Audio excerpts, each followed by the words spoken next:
خطبہ جمعہ ہو رہا تھا تو جناب علی المرتضیٰ نے جمعہ روک کے فرمایا بتاؤ بھائی مسلمانوں سب سے بہادر کون ہے؟ لوگوں نے کہا حضور آپ ہی سب سے بہادر ہے، زمانہ جانتا ہے۔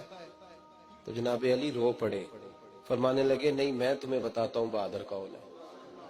جناب کون ہے؟ فرمانے لگے ایک دن ایسا بھی آیا کہ مکے کے سارے سردار کٹھے ہو کے محبوب پاک پہ حملہ کرنے لگے، حضور کو گرا لیا۔ میٹھائی کھانا صرف سنت نہیں، پتھر کھانا بھی سنت ہے، صرف حلوہ کھانا سنت نہیں، پتھر کھانا بھی اس سنت کو بھی ادا کرنا۔ کہتے ہیں تھوڑے سے میٹھے چاول بھی کھا لو، کھانے کے ساتھ سنت ہے۔ میں نے کہا بھائی کبھی کبھی پتھر کھانا بھی سنت ہے، اس پر بھی توجہ کریں، اس کا بھی تھوڑا خیال فرمائیں۔ کہتے ہیں حضرت علی کفار مکہ نے نبی پاک صلی اللہ علیہ وسلم کو گرا لیا اور معاذ اللہ تشدد کرنے لگے۔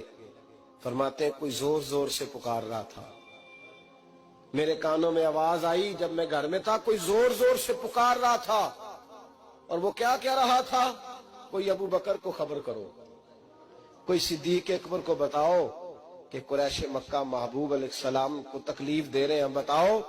حضرت علی کہتے ہیں جب تک میں باہر نکلا تو میں نے ابو بکر کو دوڑتے ہوئے دیکھا، صدیق اکبر کے پیروں میں جوتا کوئی نہیں، سر پہ ٹوپی کوئی نہیں، تینوں لب دیاں آپ گواچے، سانو اپنی خبر نہیں کوئی۔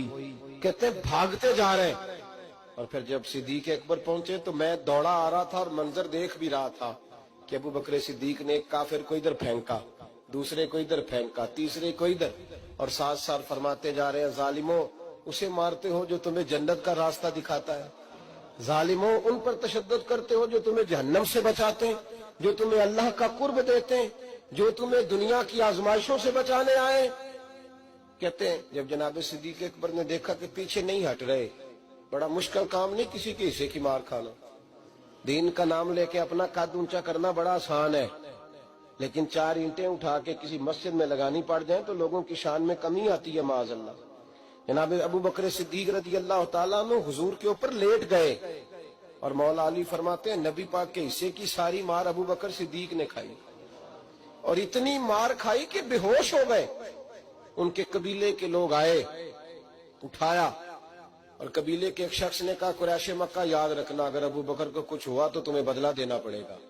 لے گئے۔ ان کی اماں کہتی ہیں ساری رات میں اپنے بیٹے کے زخم دھوتی رہی اور میں روتی رہی، ساری رات میں پٹیاں کرتی رہی اور میں پریشان رہی۔